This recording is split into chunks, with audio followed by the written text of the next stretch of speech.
Shyamal show और आप देख रहे हैं केकेडी न्यूज। नजर आते इस वक्त की 5 बड़ी खबरों पर। उत्तर प्रदेश में एक बार फिर भारतीय जनता पार्टी की पूर्ण बहुमत की सरकार बनने जा रही है। इस दौरान बीजेपी कार्यकर्ताओं और समर्थकों में भारी उत्साह देखने को मिला। बीजेपी कार्यकर्ता ढोल नगाड़ों के साथ सड़क पर उतरे और एक दूसरे को मिठाई खिलाकर खुशियां मनाई। विधानसभा चुनावों में बीजेपी ने शानदार प्रदर्शन का जश्न मनाने के लिए प्रधानमंत्री नरेंद्र मोदी दिल्ली स्थित भारतीय जनता पार्टी के मुख्यालय पर पहुंचे। इस खास मौके पर गृह मंत्री अमित शाह, बीजेपी अध्यक्ष जेपी नड्डा और कई अन्य शीर्ष नेता भी इस दौरान मुख्यालय पर मौजूद रहे।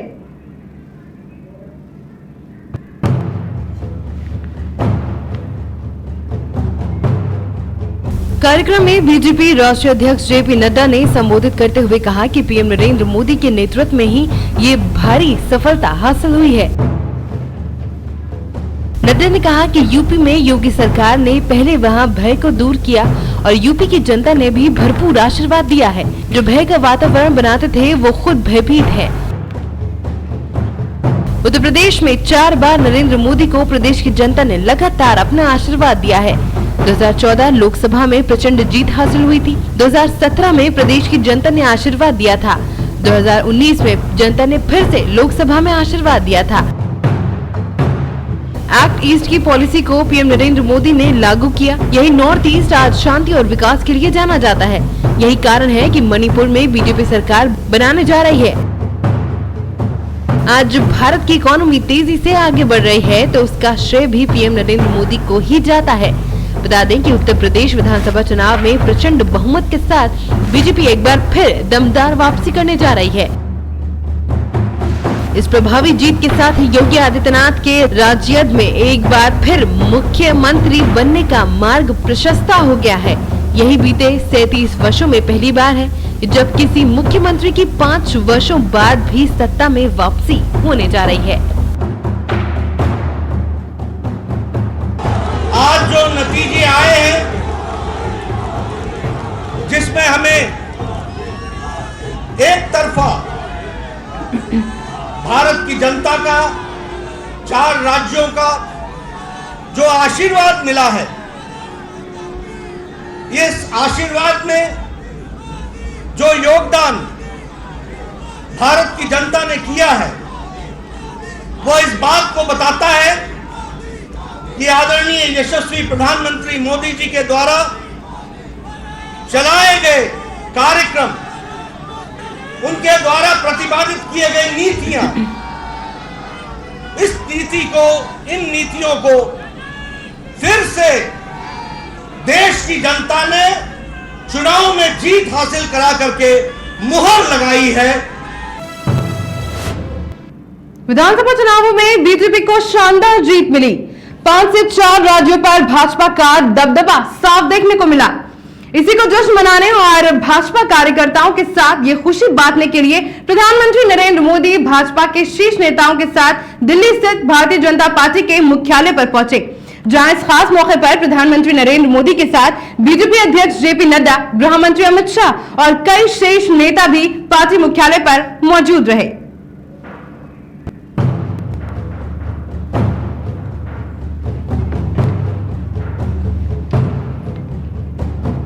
भाजपा मुख्यालय पर जीत का जश्न मनाने पहुंचे प्रधानमंत्री नरेंद्र मोदी ने कार्यकर्ताओं को संबोधित किया।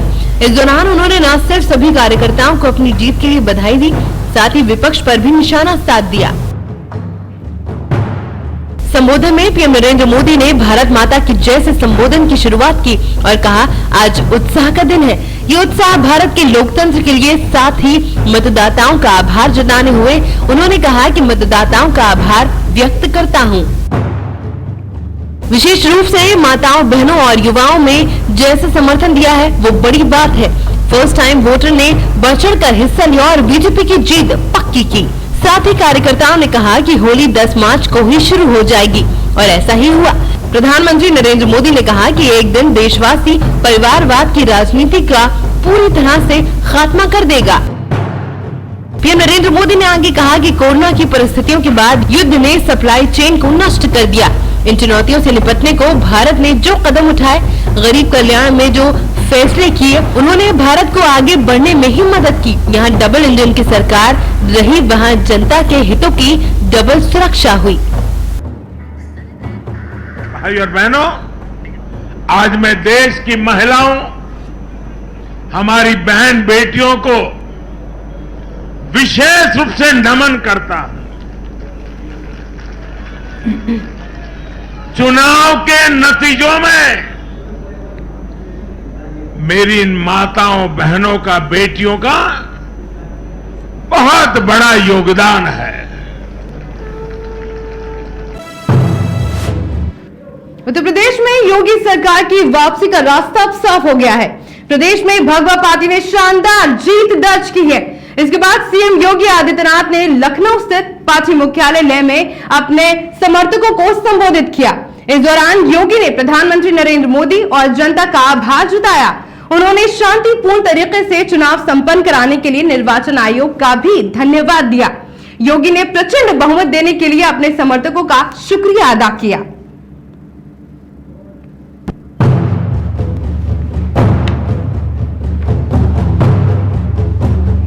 उन्होंने अपनी स्पीच वंदे मातरम से शुरू की और अंत जय श्री राम के साथ किया।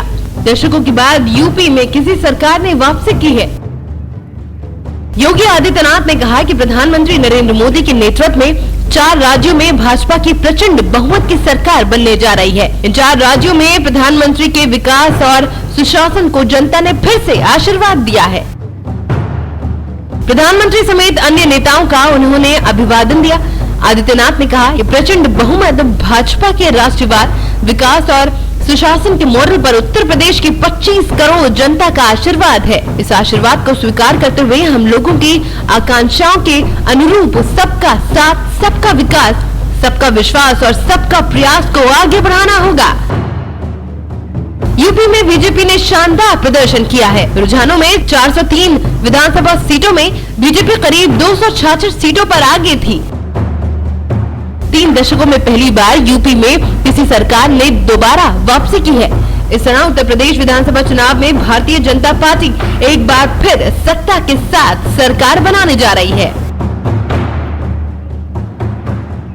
भाइयों बहनों, प्रधानमंत्री मोदी जी के यशस्वी नेतृत्व में आज पूरे देश के अंदर उत्तर प्रदेश, उत्तराखंड, मणिपुर और गोवा में भारतीय जनता पार्टी की प्रचंड बहुमत की सरकार बनने जा रही है। इन 4 राज्यों में प्रधानमंत्री मोदी जी के विकास और सुशासन को एक बार फिर से जनता जनार्दन ने अपना आशीर्वाद दिया है। उत्तर प्रदेश, उत्तराखंड, मणिपुर और गोवा विधानसभा चुनावों में जीत हासिल करने के बाद प्रधानमंत्री नरेंद्र मोदी का पूरा फोकस गुजरात विधानसभा चुनाव के प्रचार पर आ गया है। 5 राज्यों के चुनावी नतीजे की घोषणा के बाद पीएम नरेंद्र मोदी ने अब 2 दिवसीय दौरे के लिए गुजरात का रुख किया है। प्रधानमंत्री नरेंद्र मोदी अपने 2 दिवसीय गुजरात यात्रा के तहत गुजरात पहुंच चुके हैं, जहां उन्होंने रोड शो किया। रोड शो के बाद प्रधानमंत्री नरेंद्र मोदी पंचायती राज संस्थाओं के 1 लाख से अधिक निर्वाचन प्रतिनिधियों के एक रैली को भी संबोधित करेंगे। 5 राज्यों के विधानसभा चुनाव नतीजों की घोषणा के एक दिन बाद पीएम नरेंद्र मोदी अपने गृह राज्य के दौरे पर पहुंचे हैं। गुजरात में 1 साल के अंत में विधानसभा चुनाव होने हैं।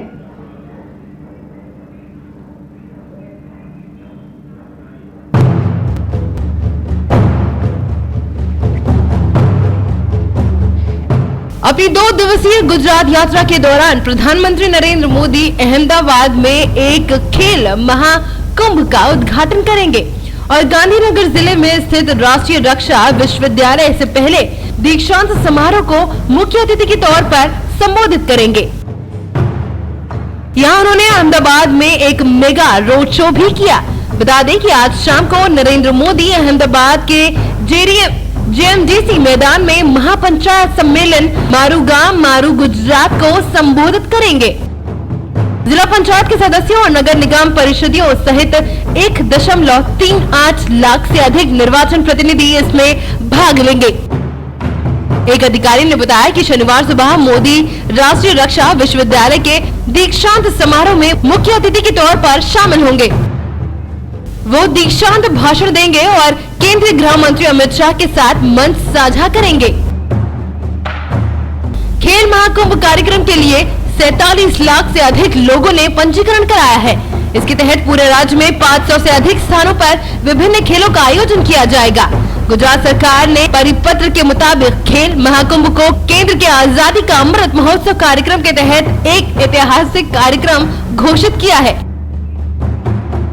स्कूल और कॉलेजेस के छात्रों को प्रोत्साहित करने के लिए इस महाकुंभ के तहत विभिन्न खेल कार्यक्रमों का आयोजन किया जाएगा। बता दें कि खेल महाकुंभ के दौरान 5 विभिन्न श्रेणियों में खेल कार्यक्रमों को आयोजित किया जाएगा। उत्तर प्रदेश विधानसभा चुनाव के नतीजे आ चुके हैं और बीजेपी भारी बहुमत के साथ फिर राज्य में इतिहास रचने जा रही है। 37 साल बाद कोई सरकार कार्यकाल पूरा करने के बाद राज्य में दोबारा सरकार बनाएगी। बीजेपी के लिए ये चुनाव कई मायनों में ऐतिहासिक रहा। 20 से ज्यादा ऐसे जिले रहे जहां सिर्फ बीजेपी जीती। इसमें लखीमपुर खीरी भी शामिल है, जहां किसानों को थार से कुचल दिया गया था।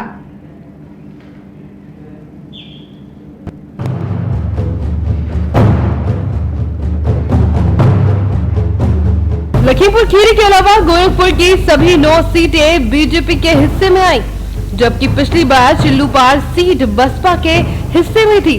तब यहां पूर्व मंत्री हरिशंकर तिवारी के बेटे विनय शंकर तिवारी ने जीत हासिल की थी। इस बार वो सपा के टिकट पर मैदान में थी। इसके अलावा देवरिया की सभी 7 सीटें बीजेपी को मिली हैं। पिछली बार भाटपा रानी सीट सपा के खाते में थी।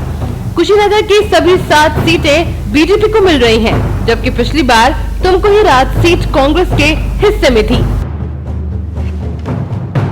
कांग्रेस के लिए इस बार फजीहत ज्यादा इसलिए भी है क्योंकि कांग्रेस प्रदेश अध्यक्ष अजय कुमार लल्लू भी चुनाव हार गए। संत कबीर नगर में भी बीजेपी ने इतिहास दोहराया है। बीजेपी ने भी यहां सभी सीटें जीत ली हैं। वहीं गोंडा जिले की सभी 7 सीटों पर भी बीजेपी को विजय मिली है।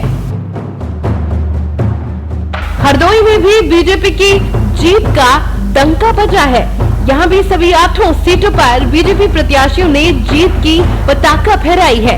2017 में यहाँ बीजेपी को 7 सीटों पर जीत मिली थी।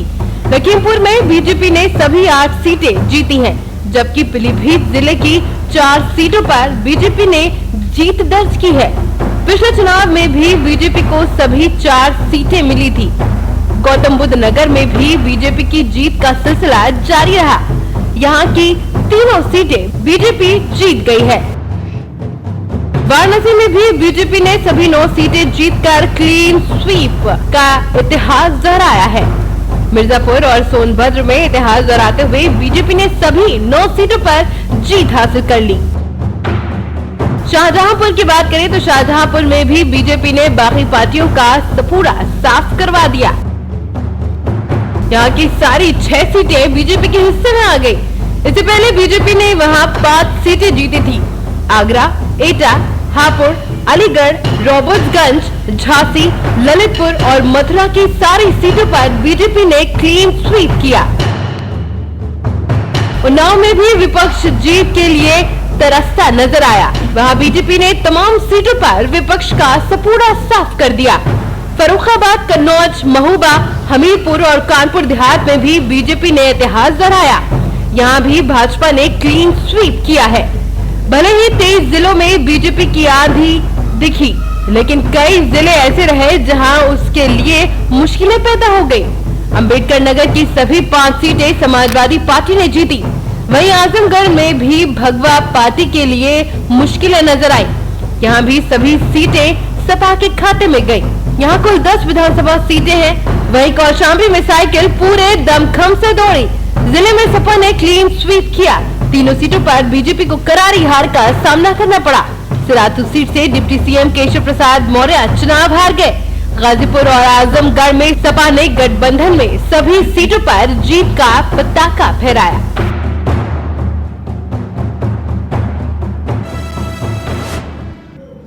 खबरों पर फिलहाल बस इतना ही। देश और दुनिया की तमाम खबरों के लिए बने रहे हमारे साथ और देखते रहें केकेडी न्यूज।